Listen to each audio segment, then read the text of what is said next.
Welcome to this Tutor to You Sociology topic video on families and households, examining late and postmodern views of family life. Sociologists have often discussed the idea that society has moved from the modern era into an era of late modernity or even postmodernity, and this is part of a bigger debate in sociology about how we should view society, social institutions and social structures. Definitions of both late and postmodernity focus on the rapid social changes brought about by technological advances, globalisation, and greater individualism in society, and they suggest that this has impacted upon our family life as well as other areas of society. These have dramatically changed the structure and organisation of family life, to the extent that there is no such thing as a typical family anymore. According to these theorists, changes in society have meant that we interact with people in different ways, and this influences our choice of partners, our attitudes towards traditional gender roles, and what and who we define as our family. Much of the late modern view on family life is centred around the individualisation thesis, a concept that suggests that we show greater free will in our choice of personal relationships. Postmodern approaches focus on greater diversity, greater choice, and increased acceptance of alternatives to traditional lifestyles. First of all, we will look at some of the ideas put forward by late modern theorists. A key sociologist in this area is Anthony Giddens, who we will examine in a separate video, given his relevance to the study of family life in the UK. In this video, we're going to focus instead on Beck and Beck-Gernsheim and Bauman, who have both looked at changes in our attitudes to relationships in the late modern era. Ulrich Beck coined the phrase risk society when discussing the late modern era, and he suggests that this risk has translated into our views on relationships. Beck and Beck-Gernsheim, another husband and wife team, discuss the changes in relationships from the modern era, with greater stability and lifelong relationships, to the late modern era, where the greater emotional risk in relationships led to the development of alternative approaches to traditional marriage. They suggested that the impact of wider risk in society meant that relationships were no longer founded upon economic support, but rather as a form of emotional refuge, one which relied upon greater understanding from one's partner to continue. Beck suggested that the ability to fulfill a partner's emotional needs had become a key condition of relationships, as opposed to providing economic security or performing domestic roles. As a result, a negotiated family emerged, one based upon partners satisfying each other's emotional needs.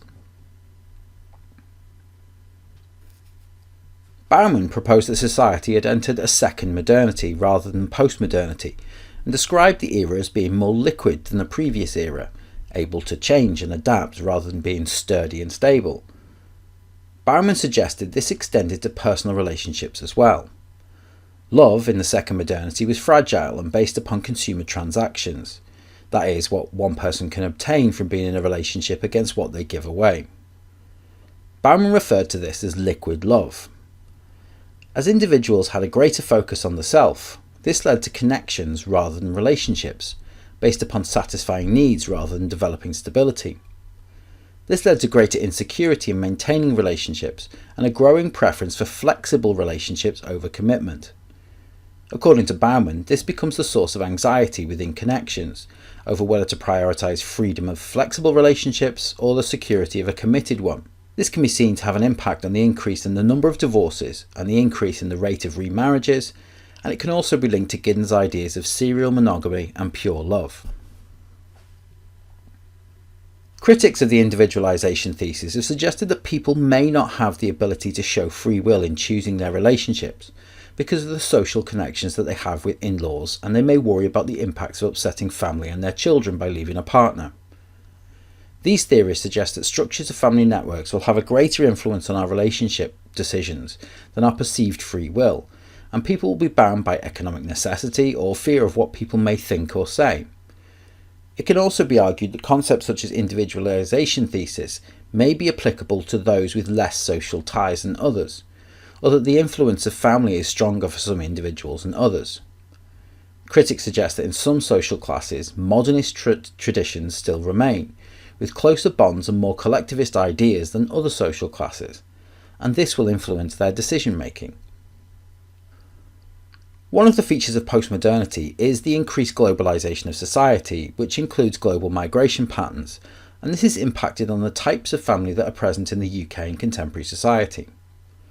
The greater diversity of family types illustrates another concept of postmodernity, the concern with the experience of individuals and the choices they make about their personal lives, rather than a one-size-fits-all narrative. As a result, alternatives to heterosexual marriage have gained greater acceptance, with same-sex relationships and lone parent families and people who choose to remain single and not have children being seen as an acceptable alternative way of living. One piece of research that reflects the postmodern approach to family life was conducted by Stacey, who examined the experiences of divorced women in California and looked at the relationships they formed after their marriages had ended and the support networks that they established. Some of the women in the research had extended support networks made up of friends who became defined as surrogates for the family unit, performing key functions such as emotional support and helping with childcare. Others in the research maintained relationships with their former partners and their relatives as a result of shared parenting, and this demonstrated changing attitudes to marriage, divorce and family in contemporary society. The postmodern era is also typified by the growth of alternative forms of family, which suggest that there is no such thing as a typical family any longer. New forms of partnership are emerging, such as couples who live apart but remain in a close relationship. These living apart together, or LAT couples, have a need for their own independence, particularly financially, but desire emotional support when needed, and this illustrates the changes in relationships in contemporary society. They are no longer about financial support, but rather emotional support. This has been influenced by changes in wider society, such as globalization and the need for a geographically mobile workforce, both internationally and within a nation.